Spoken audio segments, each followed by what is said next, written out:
Alhamdulillahi Rabbil Alameen. Toute la louange appartient à Allah, le seul, le sublime. Wa ashhadu an la ilaha illallah. J'atteste qu'il n'y a de divinité digne d'être adorée à part Allah, notre Seigneur, Sa Majesté. Wa ashhadu anna Muhammadan abduhu wa rasuluhu. J'atteste que Muhammad est son envoyé et son messager, serviteur d'Allah, serviteur de son Créateur. Allah subhanahu wa ta'ala l'a envoyé afin d'accomplir cette mission, la mission qu'il a accomplie de la meilleure façon, transmettre la religion, transmettre sa religion parfaite jusqu'aux quatre coins de cette planète, et cette religion qui sera valide jusqu'à la fin des temps. Alors qu'Allah subhanahu wa ta'ala élève le degré de notre prophète pour tout ce qu'il a fait, qu'Allah subhanahu wa ta'ala l'élève en degré et l'évoque dans les meilleures assemblées, qu'Allah subhanahu wa ta'ala l'honore jusqu'à l'éternité. Chers frères et sœurs, le sujet de notre khutbah, c'est Al-Ghafla. Al-Ghafla, c'est le fait d'être insouciant, le fait d'être négligent, le fait d'oublier Allah subhanahu wa ta'ala, le fait d'être loin d'Allah subhanahu wa ta'ala, le fait d'être noyé dans la dunya, le fait d'être distrait de la dunya. Tout ça, c'est Al-Ghafla. Al-Ghafla, une fois qu'on a défini ce que c'est, elle a des causes. Quelles sont les causes de Al-Ghafla? Quelles sont les causes de l'insouciance? Pourquoi on est insouciant? Pourquoi? Alors, il faut savoir avant tout que Al-Ghafla, elle a des niveaux. Al-Ghafla, comme la foi. Comme la foi, elle a des niveaux, elle a des degrés. Et elle augmente et elle diminue. Ce n'est pas quelque chose qui, si tu l'as, ça y est, tu es condamné et c'est terminé. Elle a des niveaux, on peut la travailler, on peut l'améliorer, on peut s'en éloigner, on peut la diminuer. Ceux qui ont 100% de l'Ghafla, qui sont noyés dans la Ghafla, bien sûr, ce sont les mécréants et les hypocrites. Leurs cœurs sont insouciants, leurs cœurs sont scellés, leurs cœurs sont bien loin d'Allah subhanahu wa ta'ala et ils sont rattrapables, mais il faut d'abord que la personne soit guidée par Allah subhanahu wa ta'ala et la foi entre dans ce cœur, ensuite elle va l'illuminer et la ghafla va disparaître. Mais même chez les croyants, il y a al-ghafla. Bien sûr, ce n'est pas la même ghafla que les deux catégories qu'on vient de citer. La ghafla chez les croyants, et elle est présente. Et il n'y a pas un croyant qui pourrait dire « Moi, je ne suis jamais dans la ghafla. Ça ne me concerne pas, le ghafla. » C'est impossible, parce que ça va te toucher. Sauf que c'est plus important chez la majorité des gens que chez la minorité. Il n'y a que peu de gens qui travaillent sur Al-Ghafla, qui s'éloignent de Al-Ghafla. La majorité se font juste embobiner, se font juste embarquer par Al-Ghafla. Et quelles sont les causes? Pourquoi on est touché par Al-Ghafla? Quelles sont les causes? Premièrement, bien sûr, c'est Al-Kufr. Pour quelqu'un qui a atteint Al-Kufr, qui est touché par la mécréance, c'est terminé. Allah subhanahu wa ta'ala a fait ce lien. Il a nommé comme un synonyme des mécréants. Allah subhanahu wa ta'ala a appelé Al-Ghafilun. Al-Ghafilun, c'est Al-Kafirun dans plusieurs versets. Parce que, comme Allah subhanahu wa ta'ala dit dans ce verset-là, par exemple, يَعْلَمُونَ ظَاهِرًا مِنَ الْحَيَاةِ الدُّنْيَا.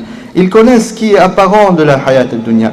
Ils connaissent pas mal de choses qui concernent cette vie profane, que ce soit l'économie, que ce soit les voitures, que ce soit plein de choses ils connaissent, mais ils ne connaissent pas les affaires qui touchent ce qui est le plus important, l'au-delà, ce qui est après la mort. Pourquoi on est là, notre mission sur terre, d'où elle vient, tout cela ils ne connaissent rien, car ils sont dans la ghafla par rapport à l'akhirah. C'est ce qu'Allah subhanahu wa ta'ala dit dans Surat Ar-Rum. Et dans d'autres versets, Allah subhanahu wa ta'ala a parlé de cette insouciance, de cette ghafla qui est présente chez le mécréant, qu'Allah subhanahu wa ta'ala nous en préserve. Donc plus tu es loin de la mécréance, normalement, plus tu es à l'abri de la ghafla. Premièrement, chez les croyants, la première cause de al-ghafla, c'est le fait d'être trompé par la dunya. quand tu es trompé par la dunya, tu te fais avoir par la dunya. La dunya, mes frères et sœurs, c'est un piège. C'est un piège. Shaitan embellit cette dunya. Il l'embellit. Tout ce qui est mal, tout ce qui t'éloigne d'Allah subhanahu wa ta'ala, il le rend beau, sympathique, attirant. Et ça te fait oublier quoi? Ça te fait oublier Allah subhanahu wa ta'ala, ça te fait oublier l'au-delà. Et plus tu te rapproches d'Allah subhanahu wa ta'ala, plus tu t'éloignes de la dunya. Ça veut dire pas, c'est pas ce que, ça veut pas dire maintenant que je suis en train de dire il faut pas travailler, il faut pas gagner d'argent, il faut s'habiller comme un clochard. Non, d'accord? Quand on parle de la dunya, c'est notre rapport par rapport à cette dunya. Tu peux être le plus riche sur cette planète et tu peux être le moins négligent, le moins touché par al-ghafla. Pourquoi? Parce que cette dunya, toute cette richesse, elle est dans tes mains, elle n'a pas atteint ton cœur. Et tu peux être le plus pauvre, le plus misérable, le plus malheureux par rapport à la dunya. Mais tu es atteint par al-ghafla. Tu es loin d'Allah subhanahu wa ta'ala. Même dans la pauvreté, tu ne penses pas à Allah subhanahu wa ta'ala. Donc on parle de ça, on n'est pas en train de vous éloigner de ad-dunya. Il n'y a pas de monarchisme en islam. Il n'y a pas cette notion, je vais m'enfermer dans un monastère, dans une mosquée, et je vais pas me marier, je vais pas travailler, je vais pas vivre, je vais que adorer Allah. Ça n'existe pas dans notre religion. Le prophète sallallahu alayhi wa sallam, c'est le modèle excellent, par excellence. Et pourtant, il s'est marié, et pourtant, il avait des enfants, et pourtant, il gagnait sa vie, et pourtant. Alors, et il jeûnait un jour, et il rompait un jour, il priait une nuit, il se reposait une nuit, etc. Il se reposait pas totalement, parce que pour Sayyidina Muhammad sallallahu alayhi wa sallam, la prière de nuit était obligatoire jusqu'à la fin de sa vie. Donc il priait chaque nuit. Mais il y avait des nuits où il prenait du temps pour se reposer. Et c'est ça l'équilibre, c'est ça l'islam. L'islam, c'est un équilibre dans ta vie. Tu ne peux pas être à fond 100% H24. Non. Prends du temps de donner le droit à ton corps pour qu'il se repose. Sa'atun wa sa'a, le prophète sallallahu alayhi wa sallam l'a dit. Mais attention, ne sois pas négligent. Car, donc on a dit, la dunya c'est ça, c'est elle qui te rend négligent. C'est pour ça que les ulama qui connaissent, qui ont une sagesse, qui ont expérimenté plein de choses par rapport au cœur, ils ont dit, qu'est-ce qu'ils ont dit? Hubbu dunya ra'su kullu khati'ah. À l'origine, la racine, la cause première de chaque péché, de chaque erreur, c'est quoi? C'est l'amour pour cette dunya. L'amour de cette dunya. Tu as été trompé par la dunya. Tu n'as pas pensé à l'akhirah. Effectivement, quelqu'un qui pense à l'akhirah, qui pense au jugement dernier, qui pense à sa résurrection, qui pense au fait qu'il va être debout devant Allah subhanahu wa ta'ala et il va parler avec lui lorsqu'il n'y aura aucun intermédiaire entre toi et lui. Est-ce que lorsque tu penses à ces choses-là, tu penses au péché? À commettre le péché? Non, tu ne penses pas. Quand est-ce qu'on pense au péché? Lorsque Shaitan nous éloigne de tout ça. Il nous pousse d'abord dans Al-Ghafla. Et une fois qu'on est dans Al-Ghafla, ça y est, on ne pense pas à Allah, on ne pense pas à l'islam, on ne pense pas au jour du jugement dernier, à l'enfer, etc. Donc, la première solution pour être sauvé, c'est de ne pas tomber dans le Ghafla. Et on verra, Inch'Allah, comment ne pas tomber dans le Ghafla. La deuxième cause qui nous rend insouciants par rapport à Allah subhanahu wa ta'ala et l'au-delà, c'est le fait de s'éloigner des versets d'Allah subhanahu wa ta'ala. Les versets d'Allah, qu'ils soient donc législatifs, c'est-à-dire dans le Coran, ou qu'ils soient devant nous, dans la création, al-kawniyya. Le fait qu'on ne médite plus sur la beauté d'Allah, la puissance d'Allah dans sa création. Le fait qu'on peut passer plusieurs fois dans la journée devant un magnifique paysage, un ciel sublime, un coucher de soleil ou un lever de soleil, et on ne fait pas attention, trop occupé par la radio, par le téléphone, Mais attends, coupe tout, juste un instant, coupe tout. Éteins la radio, éteins ta connexion, mets mode avion. Et juste regarde le ciel. Et médite sur la puissance d'Allah et sa beauté. Car ça, c'est l'œuvre du Tout-Puissant Allah subhanahu wa ta'ala, le parfait, le tout beau, le très beau, le très haut. Et lorsque tu fais ça, directement tu sors de l'insouciance. Mais si tu restes dans tes divertissements, eh ben, tu restes dans l'insouciance et petit à petit, tu vas entrer dans le haram. Parce que, comme on a dit, plus tu t'éloignes, plus tu t'enfonces dans l'insouciance, plus tu es proche du péché. وكذلك الإعراض عن التفكر في آيات الله الكونية كذلك من أسباب parmi les causes le fait de ne plus penser à la mort, le fait de ne plus penser à la mort. Donc si tu ne penses pas à l'au-delà, comme on a dit, tu es insouciant petit à petit, et c'est normal, c'est quelque chose qui est naturel. Plus tu penses à une chose, plus tu vas faire attention à cette chose-là, plus tu vas adapter ton comportement face à ça. Mais quand tu ne penses pas, des fois, on prie Salatul Janaza, et d'ailleurs on va prier Salatul Janaza juste après. Et j'espère que cette Salatul Janaza, elle va réveiller nos consciences et elle va nous sortir de la rafla dans laquelle on se trouve. Et bien sûr, toutes nos pensées et notre soutien à la famille, Azzamallahu ajrakum. Le fait d'assister à la janaza, le fait d'aller assister à un enterrement, le fait de visiter les tombes, et le fait juste de penser à sa mort, à sa propre mort. Demain, je vais mourir.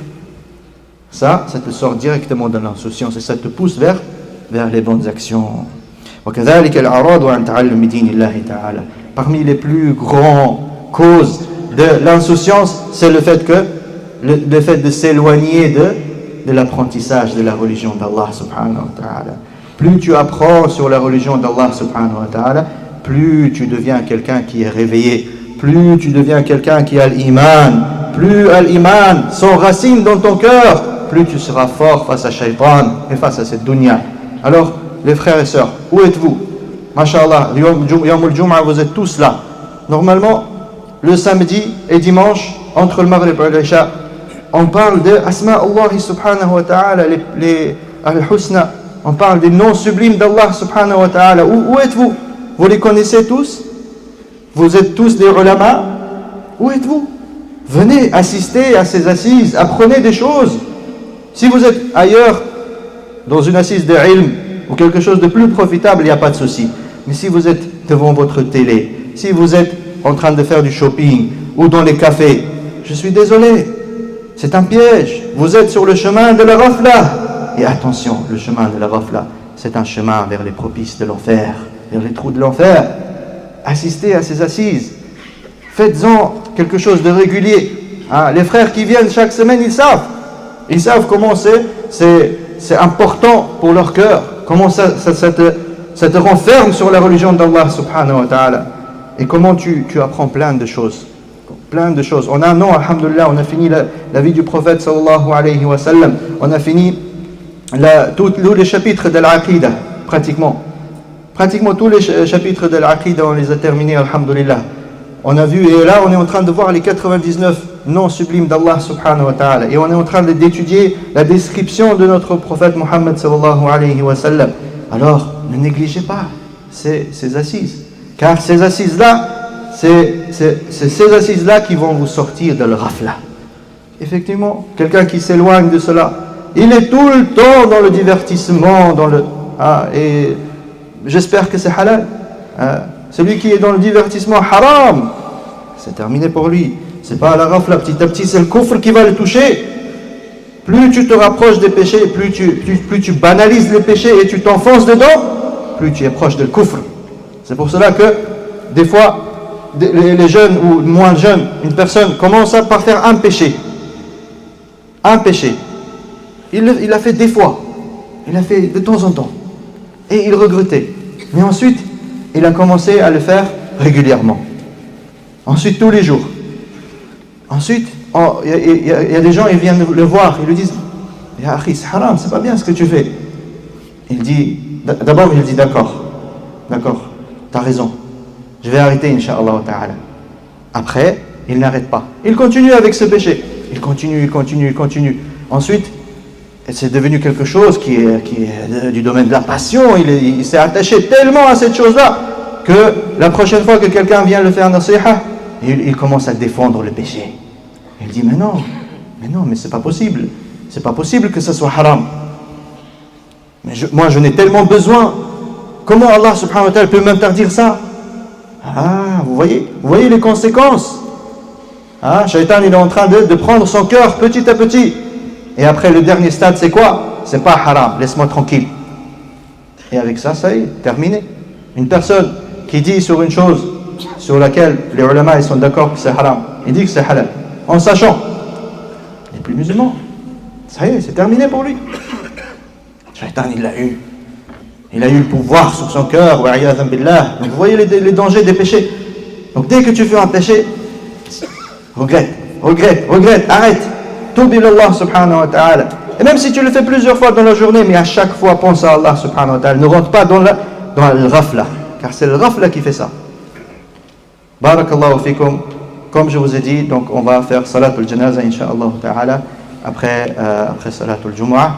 Et donc demain insha'Allah ta'ala il y a une assise après le maghrib sur les noms d'Allah subhanahu wa ta'ala. Et on a dimanche aussi une assise sur la description du prophète Mohammed sallallahu alayhi wa sallam. Et les frères aujourd'hui vont récolter insha'Allah ta'ala pour la mosquée. Soyez généreux comme vous êtes toujours. Jazakumullahu khairan. Pensez à votre mort. Pensez que demain ce sera votre tour. Aujourd'hui on prie sur un frère et demain ce sera nous. Et qu'est-ce qu'on aura besoin ce jour-là? Qu'est-ce qu'on aura besoin? Ce sera de l'argent qui est mis sur ton compte là-bas et que tu as réservé, mais tu ne sais même pas pourquoi. Tu as assez de l'argent pour aller en vacances pendant 10 ans. Et pourtant, tu veux pas donner un sadaqa. Tu ne veux pas le donner en sadaqa. Tu as prévu en avance pour 10 ans les vacances, tout ce que tu as besoin. Et pourtant, tu laisses de l'argent comme ça. Pourquoi ne pas l'investir dans ton au-delà? Comme ça, demain tu pars, tu vas retrouver tout cela. Mudha'af, ad'afan kathiran, multiplié par de nombreuses fois, parce qu'Allah subhanahu wa ta'ala, lorsque tu lui donnes quelque chose, il ne rend pas juste cette valeur-là, il la multiplie. Au moins par 10 et jusqu'à 70 000, car Allah subhanahu wa ta'ala, c'est le tout généreux. Barakallahu fikum, wa barakallahu lana fil Qur'an al-azim, wa nafa'ana ma fihi min al-ayat.